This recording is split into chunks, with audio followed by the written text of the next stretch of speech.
Thomas Sowell's assertion of a lack of navigable rivers in Africa is not only erroneous, but perpetuates a long-standing racist pseudo-history that African-centered scholars have vehemently opposed for centuries in the Western world. Scholars like Antenot Firmin, Martin Delany, Webb Dubois, Cheikh Anta Diop and Théophile Obenga, to name a few, have dedicated their lives to challenging such flawed narratives. Sowell's misunderstanding of African rivers reflects a deeply flawed understanding of the historical development of pre-colonial African economies. It's evident that Sowell's perspective is heavily influenced by his affiliations with neoliberal economic institutions like the Hoover Institution, which advocate for lower taxes and limited government. His promotion of geographic determinism in African history is misleading and deceptive, as it works backward from predetermined conclusions. Contrary to Sowell's claims, Africa is rich in navigable rivers, many of which played crucial roles in the development of ancient and modern civilizations. These rivers facilitated extensive trade networks, fostering economic growth and cultural exchange across the continent. For instance, the Hapi, which is also called the Nile, the longest river in the world, supported the flourishing civilizations of ancient Kemet and Kush. Similarly, the Niger River served as a vital artery for trade and communication in West Africa, connecting regions and peoples over vast distances. The Congo River, with its extensive network of tributaries, played a central role in the development of societies in Central Africa, enabling trade and transportation of goods. Moreover, the Zambezi River in southern Africa and the Blue Nile in Ethiopia further debunk Sowell's assertion of a lack of navigable rivers on the continent. In light of these historical and geographical facts, it becomes evident that Sowell's claims are unfounded and fail to grasp the complexity of African history and geography. It is imperative to reject such simplistic and misleading narratives that undermine the rich heritage and contributions of African civilizations. We will review the major navigable rivers on the continent and the immense trade that occurred within them in ancient and contemporary times. This trade helped foster numerous advanced cultures and civilizations in Africa. The Congo River, coursing through the Democratic Republic of the Congo, DRC, emerges as a lifeline and economic hub, boasting an extensive 14,500 kilometers of navigable waters within the DRC alone. Its strategic location not only demarcates borders, but also fosters vital activities such as agriculture, animal husbandry, fisheries, and food production. Stretching over 4,800 kilometers, the Congo ranks as Africa's second longest river, its depths exceeding 220 meters and widths expanding up to 16 kilometers at certain points. This unparalleled navigability, particularly above Livingstone Falls, has historically facilitated trade networks, allowing for the exchange of ivory, rubber, and timber, thus enriching the economic landscape and forging cultural connections among diverse civilizations along its banks. Among these, the Congo Kingdom, flourishing from the 14th to 19th centuries, boasted advanced trade networks and centralized governance. Similarly, the Luba Empire, thriving in the southern Congo Basin during the 18th and 19th centuries, showcased sophisticated political structures and extensive trade routes. Meanwhile, the Lunda Empire, situated in the upper reaches of the Congo River, strategically controlled trade routes, attaining prominence from the 17th to 19th centuries. The Kuba Kingdom, thriving from the 17th to 19th centuries, profited immensely from the Congo River's navigable waters and robust trade networks. Leveraging its strategic position, it engaged in lucrative trade ventures, transporting coveted goods like ivory and textiles. These commercial ties extended beyond the river, fostering cultural exchange and artistic innovation, enriching both the kingdom's economy and cultural heritage.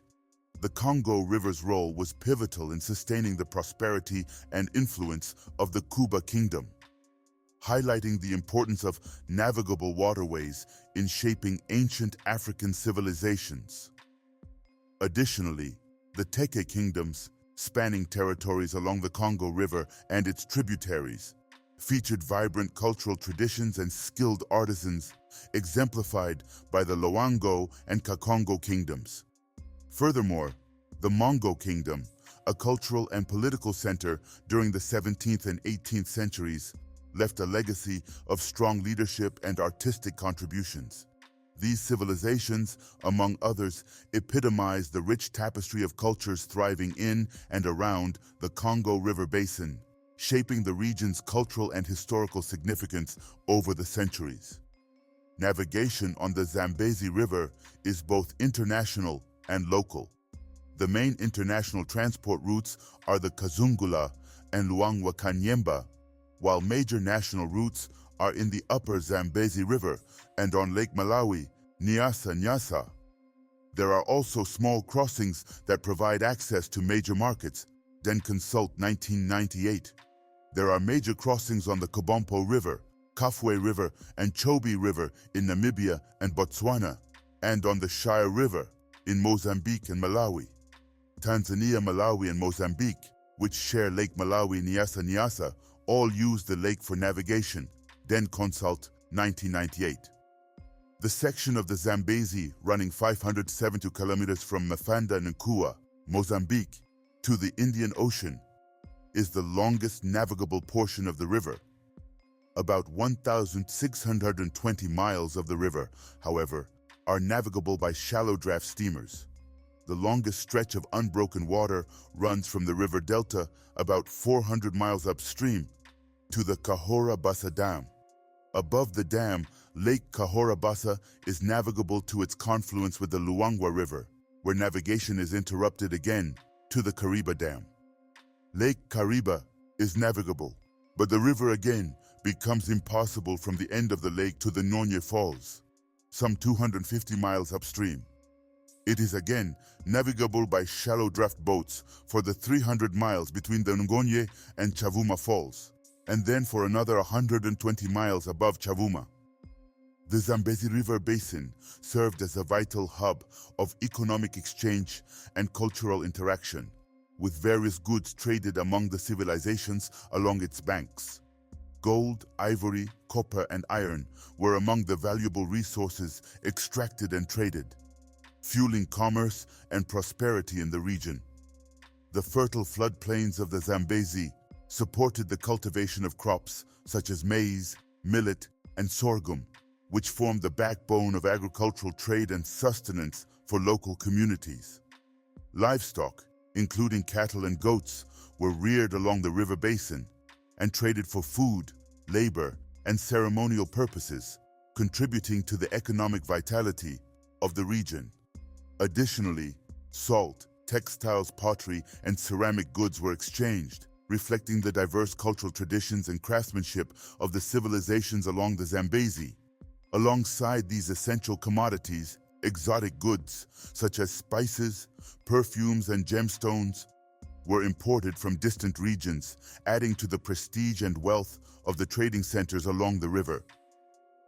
The trade networks facilitated by the Zambezi River Basin fostered economic growth, cultural exchange, and the development of complex societies, including the iconic Great Zimbabwe, the powerful Mutapa Kingdom, the innovative Lozi Kingdom, and the formidable Makololo Kingdom. These civilizations, with their impressive architectural feats, sophisticated political structures, and thriving trade routes, left an indelible mark on the history and heritage of Southern Africa, showcasing the importance of the Zambezi River as a catalyst for civilization and progress in the region. The Benue River Basin, spanning approximately 1,400 kilometers, 870 meters in length, has been a hub of vibrant economic activity and cultural exchange throughout history. It is totally navigable during the summer months and has facilitated the trade of a diverse array of commodities that have sustained economies and shaped the social dynamics of the communities along its banks. The size of its catchment basin is 319,000 square kilometers. As a result, it is an important transportation route in the regions through which it flows. During flood periods, its waters are linked via the Mayo-Kebi tributary with the Logone, which flows into Lake Chad. Below the Mayo-Kebi, the river is navigable all year by boats drawing less than 2.5 feet and by larger boats for more restricted periods. A considerable volume of imports, particularly petroleum, is transported by river, and cotton and peanuts, groundnuts, are exported in the same way from the Chad region. Between Yola and Makurdi, the Benue is joined by the Gongola, and it then flows east and south for about 300 miles, 480 kilo. Historically, textiles, spices, and seasonings, including pepper, cloves, and ginger, were traded to add flavor and diversity to local cuisines, while precious metals such as gold, silver, and copper served as valuable commodities for jewelry making, ornamentation, and currency. Staple crops like grains, vegetables, fruits, and nuts were exchanged to support food security and dietary diversity, while handcrafted pottery, ceramics, and crafted goods reflected the skilled craftsmanship and cultural heritage of the societies along the river. Livestock such as cattle, sheep, goats, and poultry were also traded, providing a source of meat, dairy, and other animal products for consumption. Additionally, medicinal herbs and plants sourced from the region's rich biodiversity were exchanged as remedies for various ailments, promoting health and well-being among the populations. Salt, essential for preserving food and enhancing flavor, was a valuable commodity traded along the Benue River Basin, sourced from salt mines or harvested from salt pans in the surrounding areas. Luxury items such as ivory, exotic feathers, rare woods, and gemstones were also traded, serving as symbols of wealth, power, and prestige for the elite classes of society. Alongside this bustling trade, the Benue River Basin was home to several influential African empires, including the Songhai Empire, Kanem Borno Empire, Fulani Empire, Sokoto Caliphate, Hausa Kingdoms, Borno Empire, Jukun Kingdom, and Borgu Kingdom. These empires leveraged the navigable waters of the Benue River to establish thriving economies, expand their territories, and foster cultural exchanges within the region and beyond. The strategic location of the river facilitated trade and transportation, contributing to the economic prosperity and military strength of these empires.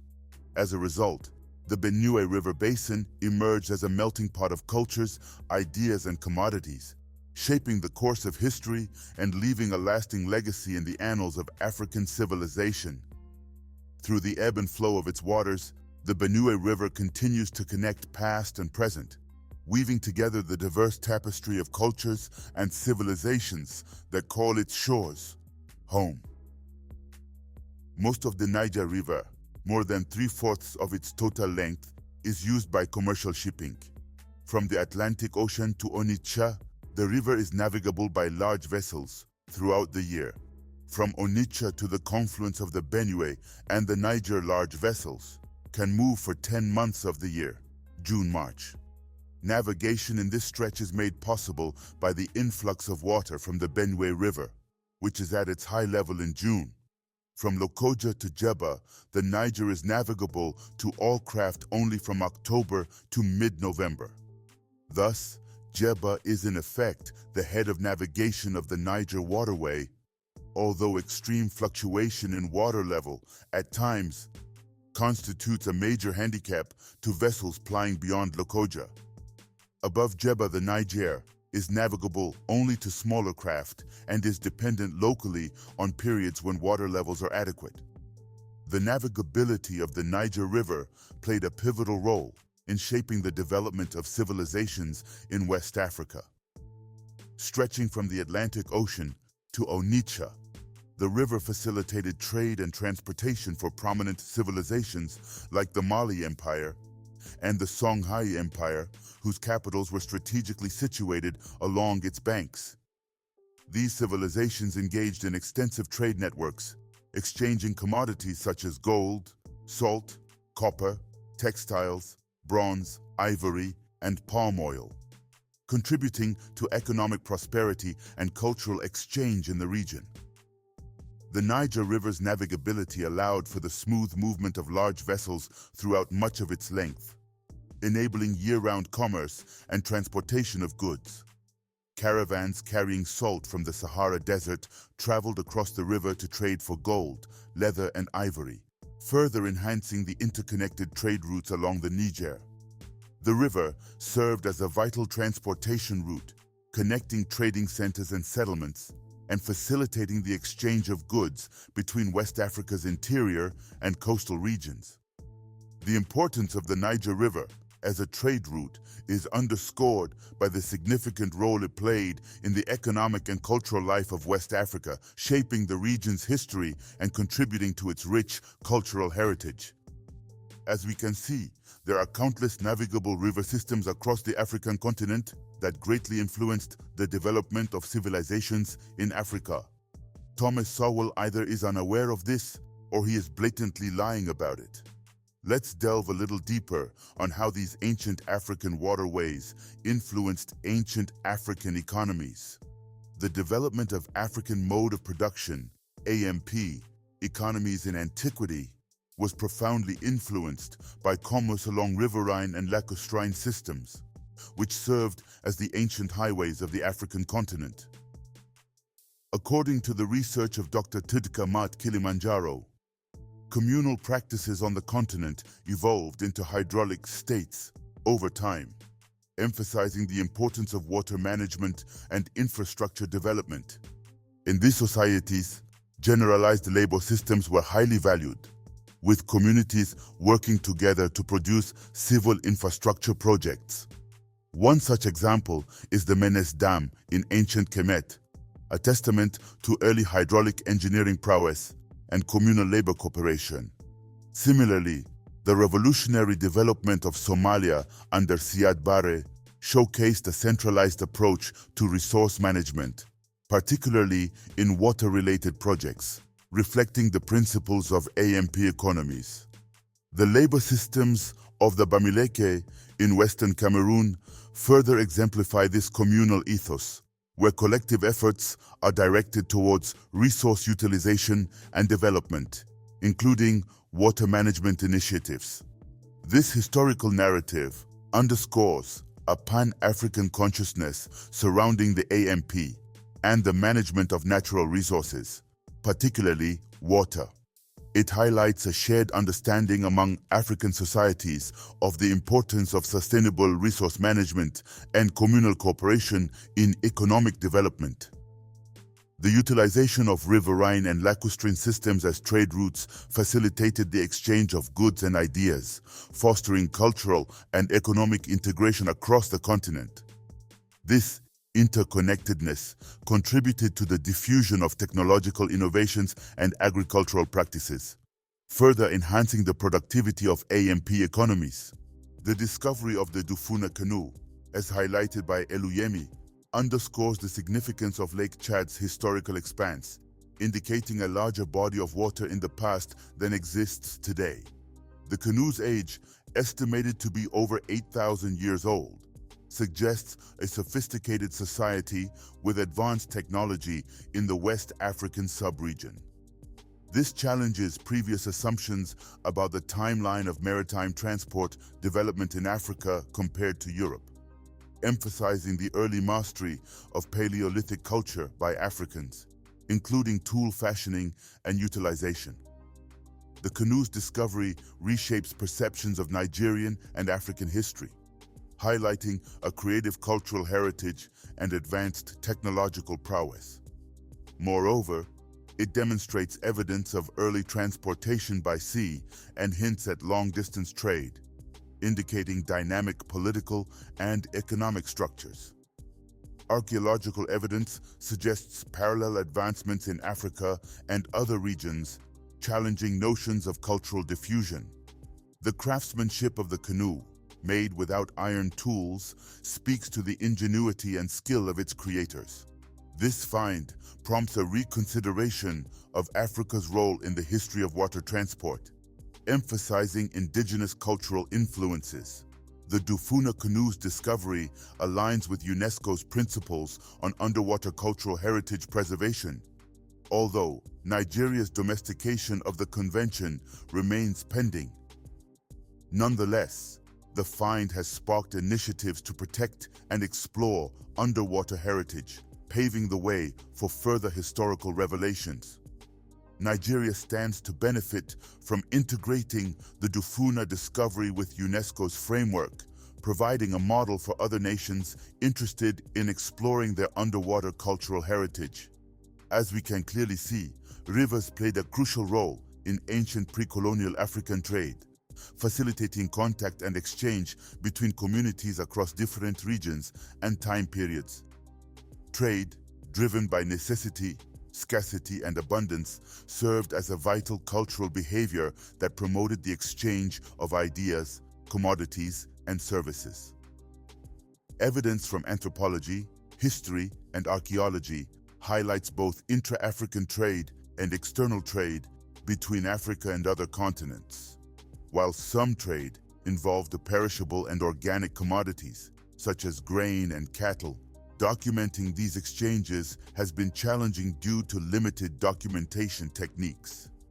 However, certain durable artifacts, including metal artifacts, glass beads, ceramics, and porcelain, have provided clearer archaeological evidence of trade routes and exchange networks. Scholars across disciplines, particularly since the 1960s and 1970s, have invested significant effort in understanding the mechanics of pre-colonial African trade. Trade and exchange were not always organized. They could be spontaneous or institutionalized, with centers such as markets. Itinerant traders, moving from region to region, facilitated trade across vast distances. Exchange, broader than trade, encompassed mechanisms like gifts, tribute payments, and even marriage alliances. Barter, the direct exchange of goods without currency, was an early form of trade, practiced by sedentary and nomadic communities alike. From as early as 10,000 years ago, communities in regions like the Sahara and Nile Valley engaged in trade, acquiring domestic animals and adopting currencies like coinage. Copper ingots, kisi pennies, and brass rods served as mediums of exchange in various African regions over different time periods. The presence of goods and materials outside their production areas suggests trade and exchange networks. However, distinguishing purely commercial trade from other forms of exchange, such as gifts and imitation, can be challenging. Trade and exchange were motivated by various factors, including economic, political, and socio-cultural considerations, resulting in innovation and cultural diffusion. While trade routes could be controlled by higher authorities, trade and exchange for daily necessities likely occurred continuously, influenced by seasonal availability. Despite attempts to classify trade into binaries like internal versus external, all forms of trade were interconnected, blurring distinctions between categories. Documenting localized and non-localized trade, especially in periods with limited historical sources, requires a combined source and multi-technique approach, emphasizing the importance of considering the local context. Ancient Egyptian records provide insights into trade dynamics along the Nile and the Red Sea, illustrating the use of sailboats and pack animals in facilitating trade with neighboring regions. Rivers, therefore, served as vital conduits for the exchange of goods, ideas, and culture, shaping ancient pre-colonial African trade networks. Moreover, the reliance on waterways for transportation and irrigation underscored the intrinsic link between water management and economic prosperity in ancient African societies.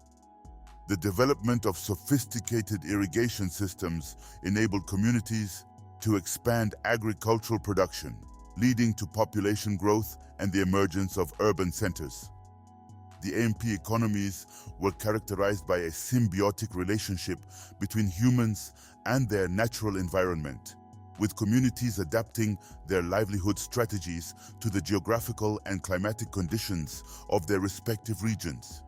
Furthermore, the emergence of hydraulic states in Africa demonstrates the central role of governance in resource management. Effective leadership and institutional frameworks were essential for coordinating collective labor efforts and ensuring the equitable distribution of resources within society. The concept of Pan-African consciousness around the AMP transcends geographical boundaries, uniting diverse societies under a shared vision of sustainable development and resource stewardship. The development of AMP economies in antiquity was deeply rooted in commerce along riverine and lacustrine systems, shaping communal practices and governance structures across the African continent. This historical legacy continues to inform contemporary discourse on sustainable development and the management of natural resources in Africa. Maritime travel in ancient Africa has been a subject of scholarly debate, particularly concerning the circumnavigation of Africa by ancient Kemetes, despite skepticism and challenges to the authenticity of these expeditions. Evidence suggests a rich history of African exploration. Ancient Kemet, driven by the need for land and trade resources, embarked on expeditions to explore the interior and coastal regions of Africa. These ventures facilitated cultural contact between Kemet and other African societies.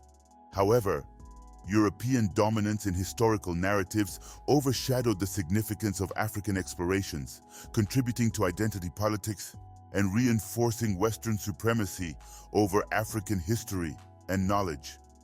In the post-colonial era, there is a growing imperative to re-examine African travel history, challenging prevailing Eurocentric perspectives. This re-evaluation seeks to restore pride in African culture, history, and beliefs, while reaffirming the authenticity of ancient relationships between Kemet and other African civilizations. The hypothesis that Africans were the first to explore the interior and coastal regions of Africa is supported by archaeological evidence and textual analysis. The circumnavigation of Africa, famously described by Herodotus, remains contentious. While some scholars dismiss it as myth, others argue for its plausibility based on geological and historical considerations. Evidence of ancient Kemetic seafaring capabilities, such as shipbuilding techniques and trade networks, underscores their capacity for maritime exploration. Archaeological discoveries, including the excavation of ancient ships and artifacts, provide tangible evidence of ancient Kemetic maritime activities. Importation of exotic materials from distant lands and textual references to seafaring expeditions further support the notion of extensive African exploration. The political context of the time, marked by military threats and economic ambitions, adds credence to the possibility of circumnavigation as a strategic endeavor. Collaboration with Phoenician sailors, renowned for their maritime expertise, reinforces the feasibility of such a voyage. Dr. Karanpit Kaur confirms this ancient Kemetic circumnavigation through a combination of these pieces of evidence. Despite skepticism from some quarters, the cumulative evidence suggests that ancient Africans were adept seafarers who undertook ambitious voyages to explore distant lands. By reassessing and reinterpreting historical narratives, African scholars can reclaim agency over their history, challenging colonial narratives and fostering a deeper understanding of Africa's rich maritime heritage. Songhai boats, living in the semi-arid Sahel region south of the Sahara Desert, the Songhai people of Mali have limited access to native timber for boat building. But with the Niger River running through their land, boats are an economic necessity. The solution was this narrow canoe built of small pieces of palm wood, sewn or stitched together with cord made from palm fiber.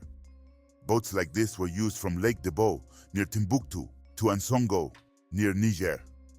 Typical lengths were between 6 and 7.5 meters, beams about 3 to 4 meters, and depth less than 50 centimeters. The traditional wood was from the dormier or dumb palm, but other woods have been pressed into use more recently as they became available. Holes were through bored near all plank edges. Seams and stitch holes were sealed with borgu grass caulking. One thwart near the stern provided a seat for the boatman, and in some cases, 1 to 3 additional seats were added. These would also have contributed to the boat's strength. The boats were used for fishing and general transport, but around the city of Gao, their primary use was the transportation of rice from the paddies to the villages for threshing. Propulsion was by both paddle and pole, depending upon the river's depth.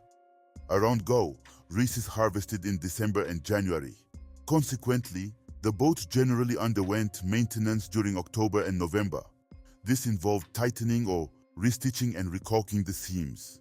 West of Lake Debo and south of Ansongo, a different kind of sewn boat was used. Called the kol-kol, this boat was 2 half dugouts, sewn together along a central seam.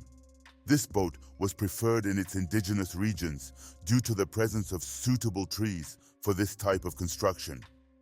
All information and images are from a note on a sewn canoe in use at Gao, the Republic of Mali, by Timothy Insall in the International Journal of Nautical Archaeology, 1993, 22-4, 345, 350. This information is now 2 decades old, and I do not know if these boats are still in use. Sources from the early 16th century document about Central African naval vessels carved from a single log, which could carry 150 people.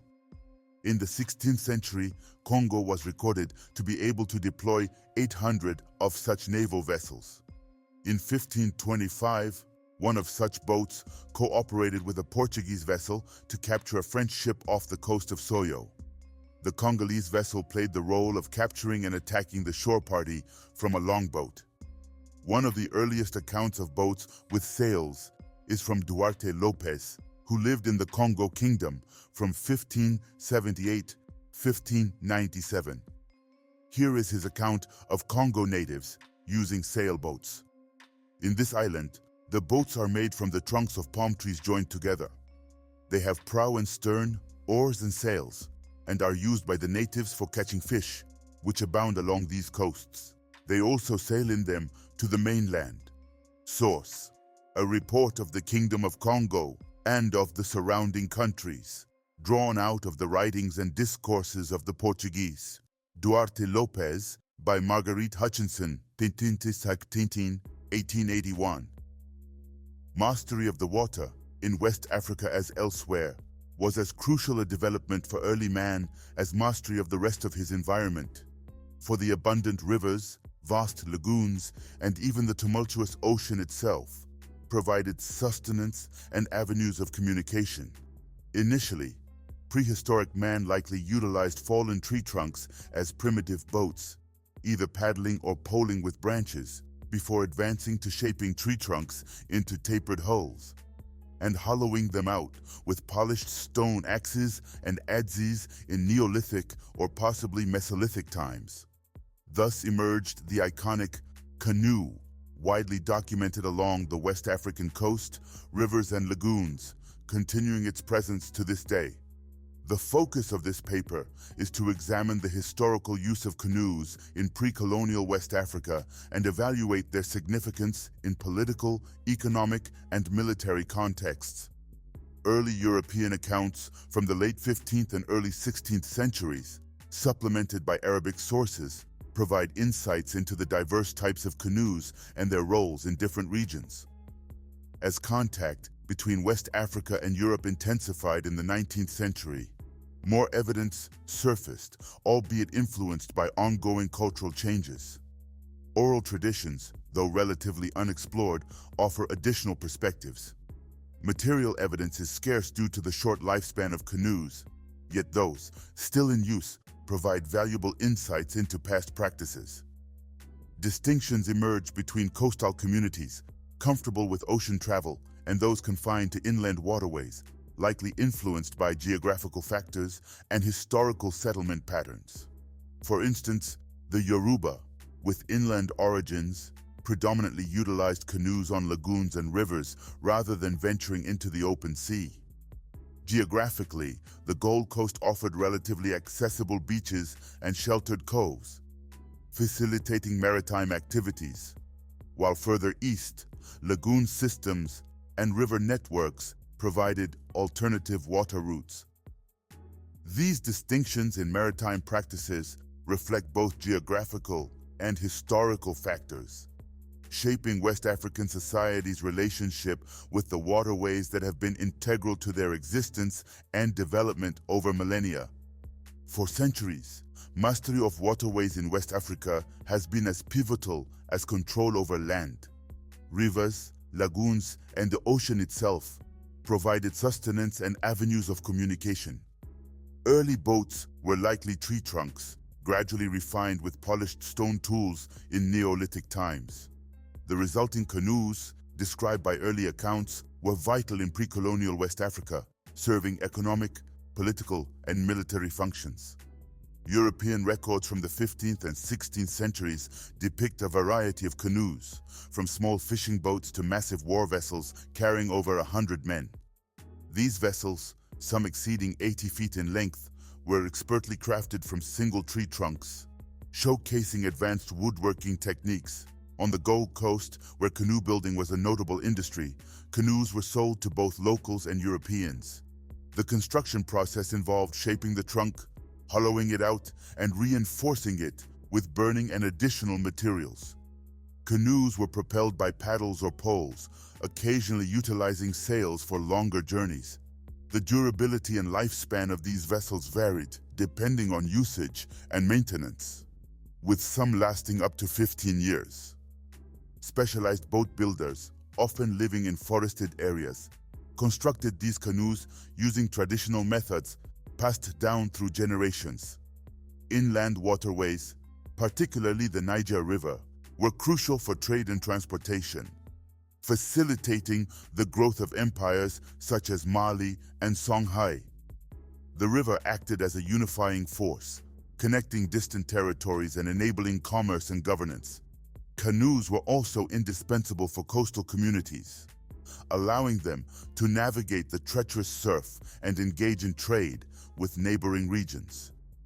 The organization of water transport was often a function of government, with officials overseeing riverine activities and ensuring efficient passage and trade. Despite the challenges posed by rough seas and unpredictable winds, West African sailors ventured far along the coast, with some accounts suggesting voyages as distant as Angola. In summary, the mastery of nautical technology in West Africa, demonstrated through the construction and utilization of canoes, played a central role in the region's economic, political, and social development.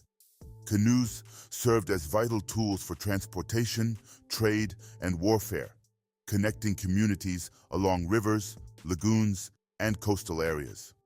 The skillful craftsmanship and innovative techniques employed in their construction underscore the importance of watercraft in shaping the history and culture of West Africa.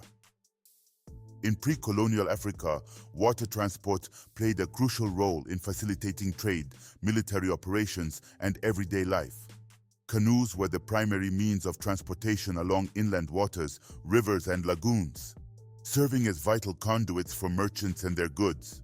Historical accounts reveal the significance of water routes, such as those from Lagos to Ikorodu, Ikosi, Ipe, and Makun, where canoes traversed varying distances at different speeds, influenced by geographical conditions and currents.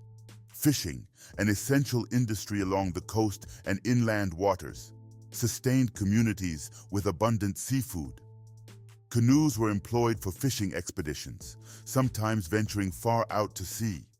Furthermore, canoes played a pivotal role in warfare, with fleets armed with a variety of weapons, including spears, shields, bows, and eventually firearms.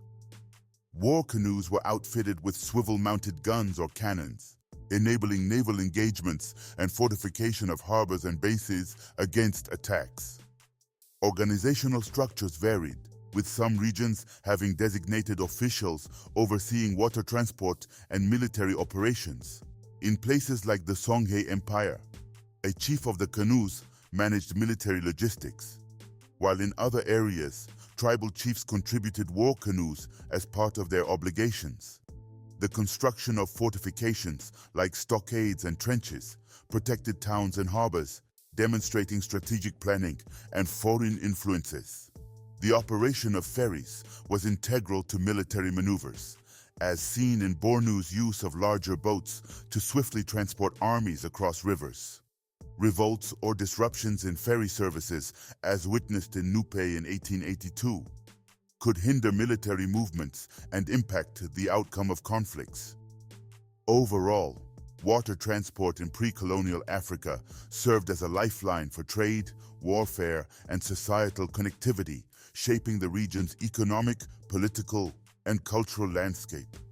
The question of whether authentic naval warfare occurred in pre-colonial West Africa necessitates an examination of battles involving canoes and the tactics employed. The earliest evidence, found in Beecroft's report to Granville in 1852, sheds light on this matter, as documented in the History of Nigeria. Ajayi and Smith's work on Yoruba warfare provides further insights into the tactics employed. Bruce's report to the Admiralty in 1854, enclosing Lieutenant Bedingfield's report, offers valuable details. Sir R. Palmer's book on the Bornu Sahara and Sudan also contributes to understanding the context. Additionally, J. E. Flint's analysis of Sir George Goldie's role in shaping Nigeria provides a broader perspective. The involvement of the British trading firm, the United African Company, in sending a steamer to aid the emir underscores the complexity of the geopolitical landscape. Taimoski's research highlights the significance of water transport in Songhai military strategy.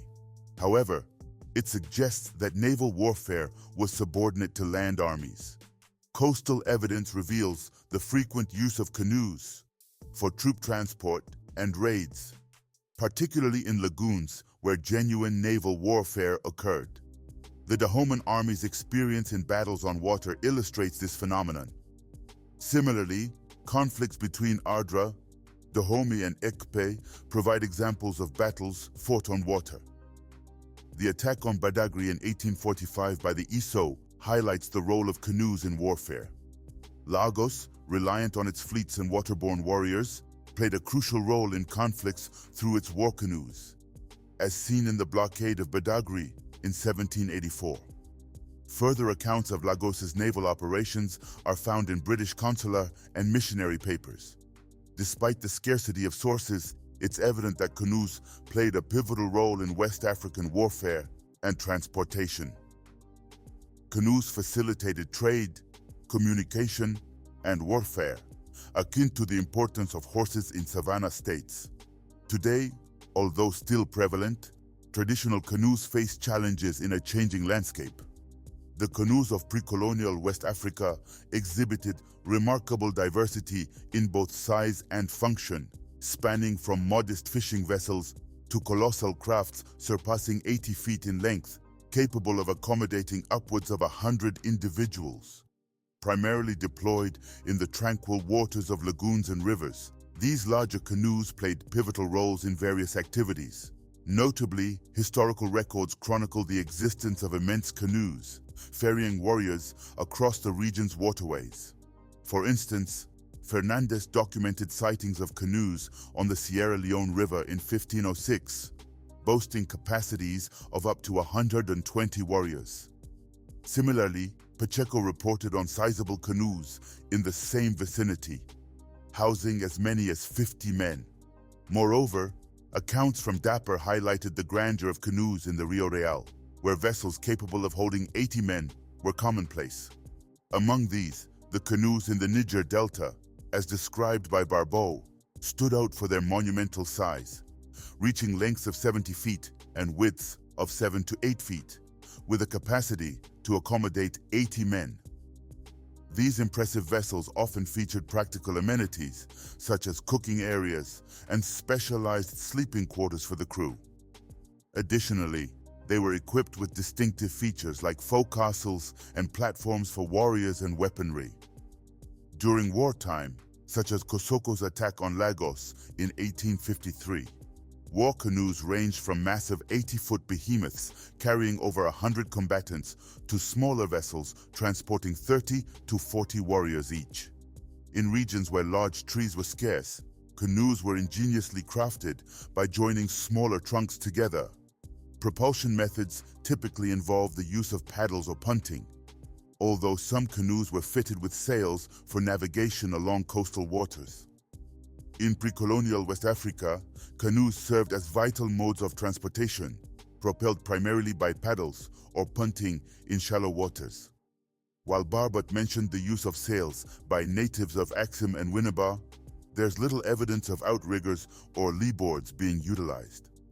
Canoe building involved the use of softer woods like Cheba pentandra and Triplochiton scleroxylon, with the trunk hollowed out using adze-like tools. Large boats were often constructed in sections with simultaneous excavation and temporary bulkheads aiding in drainage. Burning the interior, fueled by dry grass, served to disinfect and preserve the wood. Seagoing canoes were prevented from cracking during expansion by squeezing between props, while lagoon and rivercraft were allowed to expand and then braced with wooden struts.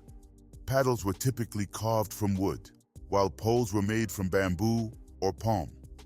Finished canoes were transported to waterways, either by motor or by rolling them over log pathways. The lifespan of lagoon canoes was estimated at 2 to 3 years, whereas sea-fishing canoes could last up to 15 years with proper maintenance.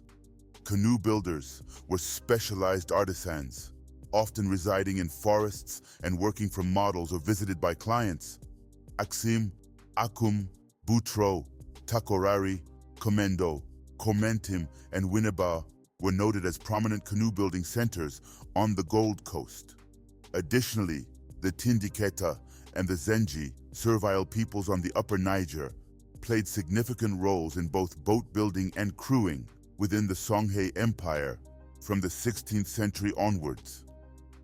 Ancient artifacts from Europe and Asia, collected in Eastern and Southern Africa since colonial times, confirm ancient sailing connections between these regions and northern civilizations. Mark Horton reported discoveries of Roman coins, including one of Antoninus Pius from Zimbabwe and another of Claudius Gothicus from Bindura. Additionally, a coin of the Indian Kushan Empire was found in Zimbabwe, while South Africa yielded a coin of Ptolemy, 8 Urgets, from around 120 BC. Glass beads from the Roman Empire were found in a Transvaal copper mine dating between the 5th and 6th centuries AD. Similar coins have been discovered along the East African coast, including a gold coin of Ptolemy I Soter, and various hoards from Zanzibar, containing Parthian, Sasanian, Hellenistic, and Byzantine coins. Coins from Tanga, Tanzania, include Roman Emperors Carus and Constans, as well as the Byzantine Emperor Heraclius. Excavations by archaeologists, such as the Likis, have uncovered trade artifacts dating back to the late African Neolithic period, around 800 to 400 BC. Burial sites in the Ngorongoro crater contained beads of carnelian and faience, suggesting Asiatic or North African origins, alongside Kori shell beads from the Indian Ocean. These findings indicate extensive trade networks between the Rift Valley and the coastal regions, coinciding with the late Pharaonic civilization and the spread of the Narosura Neolithic tradition to the coast in Madagascar. This evidence underscores the interaction between sub-Saharan Africa and North Africa during this period. The Greek traveler Euhemerus reported diverse animals and pastoralists in East Africa's Rift Valley in the 3rd century BC. Neville Chittick's 1950s archaeological surveys in Somalia at Ras Hafun revealed pottery from the Mediterranean, Red Sea, Persian Gulf, and India, dating to the early centuries AD, indicating Azanian involvement in international trade. In the 1990s, Tanzania's coast yielded archaeological evidence supporting Roman historical documents locating emporia of Rapta and Toniki. crucial trade hubs trading with Romans and Arabs. The Rufiji Delta, suggested as Rapta's location, was surveyed in 1995-1996, revealing Neolithic and early ironworking settlements thriving until the 6th century AD. Munkukutu, Kibiti in the Rufiji Delta yielded Roman glass beads dating to AD 200, confirming Roman trade links. The beads were identified as Roman by specialists in Sweden and England. Similar beads found in Sudan's Meroe suggest economic ties with the Roman Empire. This finding established Roman trade in the Rufiji Delta, possibly explaining Roman maps labeling the region. A mission replicated the Roman sailing route into Rapta on the Rufiji River. The EIW culture, linked to the Roman beads, was known for iron smelting, attracting Roman interest in Azania. The Rufiji Delta, particularly Rapta, served as a gateway community for East Africa's economic development, facilitating trade with the interior for resources like gold and metals. This gateway community contributed to the spread of cultural aspects and technologies through the Bantu migrations, fueled by maritime commerce on the Indian Ocean. With Rapta playing a central role, the excavation of Machaga Cave in Zanzibar has yielded significant discoveries, shedding light on ancient maritime activities. This limestone cave, the first to be excavated on the coast of East Africa, unearthed imported materials associated with potsherds, dating to the early ironworking EIW period, spanning the early centuries AD. Among these objects were potsherds of Roman and Parthian origin, characterized by green and blue glazes and milky paste, along with Roman period beads.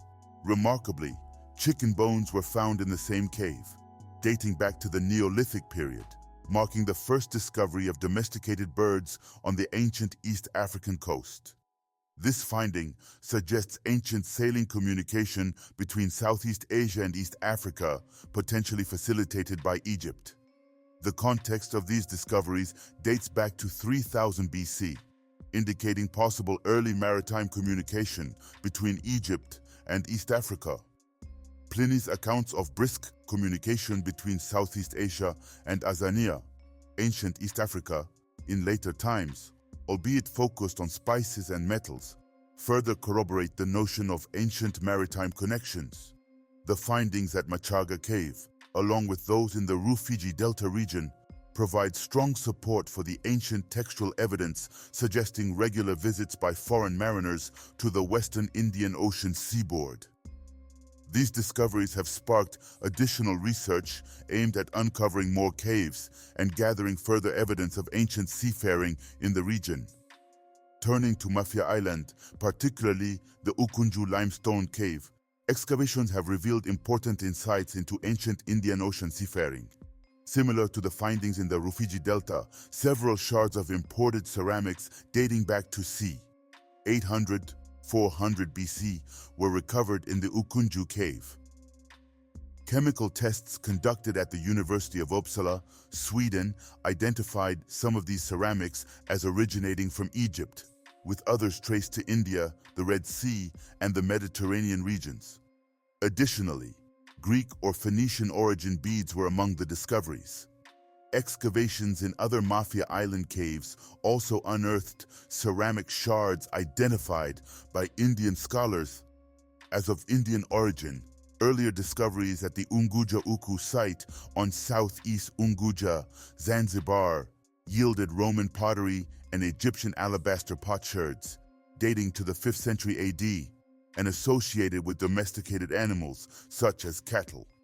In 2005, the excavation of the Kumbi cave in southern Zanzibar revealed further materials indicative of ancient maritime connections, including remains of domesticated animals such as chickens, cattle, ovicaprids, dogs, and a donkey.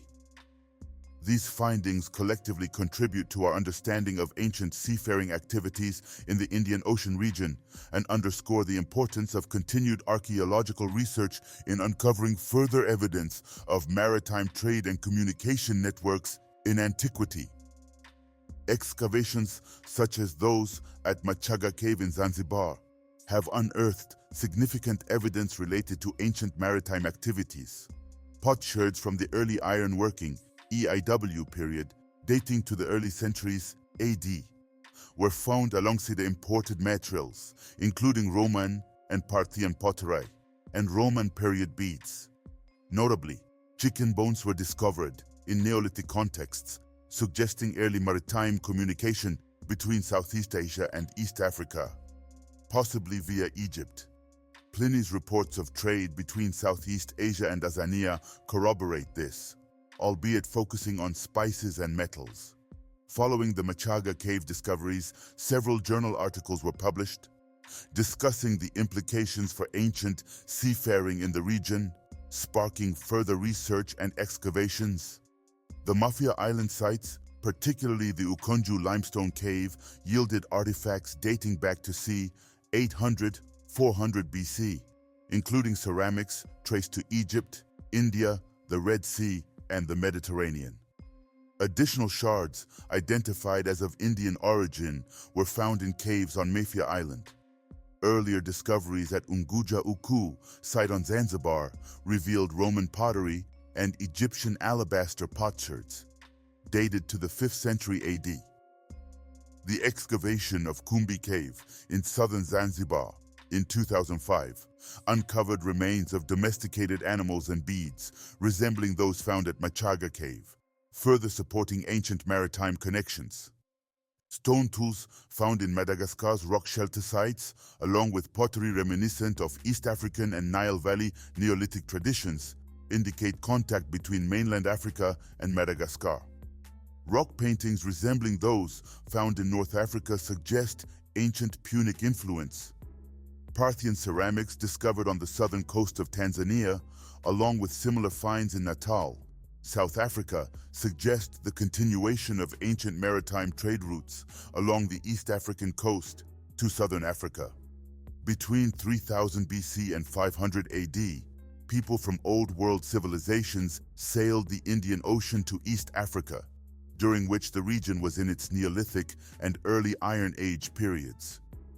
East Africans engaged in resource acquisition and production, reciprocating the visits of foreign traders and venturing into the Indian Ocean in search of needed materials. These interactions facilitated connections with the African interior, contributing to the spread of various resources. Thus, ancient maritime activities played a crucial role in shaping the cultural and economic landscapes of Eastern and Southern Africa during this period. Thomas Sowell's assertions regarding African civilizations and navigable rivers must be critically examined in the context of his affiliations and agenda. As a staunch advocate of conservative interests, Sowell's narrative aligns with an agenda that seeks to undermine the capabilities and achievements of African societies. His portrayal of geographic constraints as insurmountable barriers to civilization building by Africans is not only erroneous, but also serves a particular ideological narrative. Numerous scholars have debunked such fallacious claims, showcasing the rich and diverse history of African civilizations, cultures, and economies. The hydraulic state, a fundamental aspect of many African societies, challenges Sowell's simplistic notion of geographic determinism.